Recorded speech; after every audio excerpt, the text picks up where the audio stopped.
নমস্কার বন্ধুরা, কেমন আছেন? সিম্পল কিচেনে স্বাগত। আজকের রেসিপি কাঁচা আমের ঝুড়ো আচার। আমি নিয়েছি 2টো কাঁচা আম, ছুলে নেব। ছুলে নিয়েছি।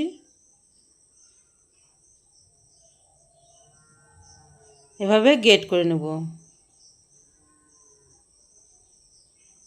গ্রেট করে নিয়েছি। এবার আম থেকে রসটা বের করে নেব। রসটা আমি বের করে নিয়েছি। এদিকে একটা ভাজা মশলা করে নেব। দিয়েছি 5 ফোড়ন আর 2টো শুকনো লঙ্কা। এদিকে কড়াই বসিয়ে দিয়েছি, একটুখানি তেল দিলাম আর 5 ফোড়ন দিয়েছি, একটা শুকনো লঙ্কা দিয়েছি। দিয়ে আমগুলো দিয়ে দিচ্ছি, দিয়ে নেড়ে চেড়ে নেব। আর দিচ্ছি 2 কাপ চিনি।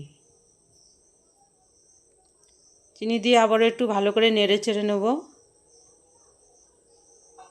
আর দিচ্ছি একটু লবণ আর হলুদ। হলুদ দিচ্ছি, কালারটা ভালো আসবে। দিয়ে ভালো করে নেড়ে চেড়ে নেব। চিনিটা গলে গেছে। দিয়ে দিচ্ছি ভাজা মশলা, আবার একটু ভালো করে নেড়ে চেড়ে নেব। আমি চা চামচের 1 চামচ ভিনিগার দিয়ে দিলাম।